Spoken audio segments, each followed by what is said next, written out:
అంతర పంటలకు సంబంధించి కూరగాయల దాంట్లో ఒకే రకమైనటువంటి పంట వేసే అలవాటు రైతులందరికీ సహజంగా ప్రతి దగ్గర ప్రతి ప్రాంతంలో వేసేటువంటి అలవాటైంది.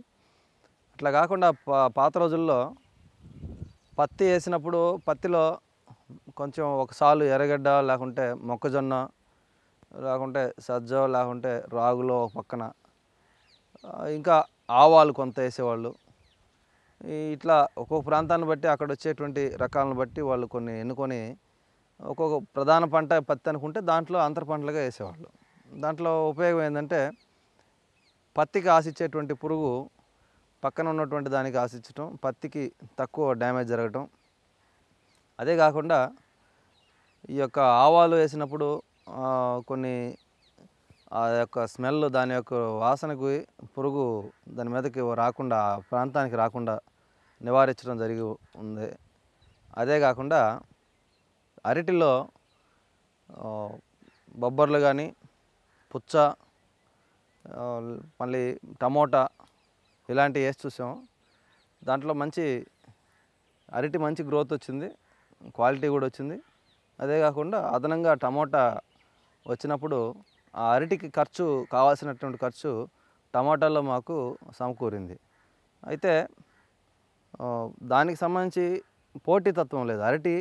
టమోటా వేసినప్పుడు అరటికి పోటీ లేదు. టమోటా వేసిన దానివల్ల అరటి ఇంకొంచెం బాగా మంచి క్వాలిటీ కూడా వచ్చింది, చెట్లు కానీ నాణ్యమైన గెలలు కానీ. అదే కాకుండా చెరుకులో అంతర పంటగా మొక్కజొన్న వేసి చూసాము. అది కూడా ఒక రకంగా ఎకనామికల్గా అనిపించింది. మొక్కజొన్నని పంట 70 రోజుల్లో తీసేస్తాం కాబట్టి దాన్ని నరికేసి అక్కడే పాతేసేసి మట్టిలోనే కప్పేసేసి వదిలేసిన దానివల్ల చెరుకు కూడా మంచి ఇదిగా వచ్చింది. చెరుకు పెట్టుబడి మొదటి సంవత్సరం ఖర్చు అయ్యేటువంటి పెట్టుబడి అంతా కూడా మొక్కజొన్నలో వచ్చిన మాకు సందర్భాలు ఉన్నాయి. ఇంకా ఈ కూరగాయలకు సంబంధించి వంగ చెట్లు వేస్తాము, బెండ చెట్లు వేస్తాము, టమాటా వేస్తాము, దోస, సొర, కాకర, బీర వేస్తాం. ఇవన్నీ ఒకే కయ్యి మొత్తం వేసేయకుండా ఒక్కొక్క సాలు ఒక్కొక్క రకంగా వేసుకుంటా పోతే మనకి వచ్చేటువంటి పెస్ట్ కూడా చాలా కంట్రోల్గా ఉంటుంది. ఇంకోటి మార్కెటింగ్ కూడా మనకి సులభంగా ఉంటుంది. రకరకాల మనకి ఒకే రకంగా బల్క్లో మార్కెట్కి ఎత్తుకుపోయినా కూడా మార్కెట్ మనకి తక్కువ అమౌంట్ వస్తుంది. 4 రకాలు ఎత్తుకుపోయినప్పుడు మనకి మనకి నికర ఆదాయం వచ్చేదానికి అవకాశం ఉంది. ఇంకొకటి ఒకదానికి పోటీ ఉండదు. ఒక దాంట్లో పెస్ట్ వస్తే పక్కదానికి పోదు అది, ఎందుకంటే పక్కన అదే చెట్టు లేదు కాబట్టి.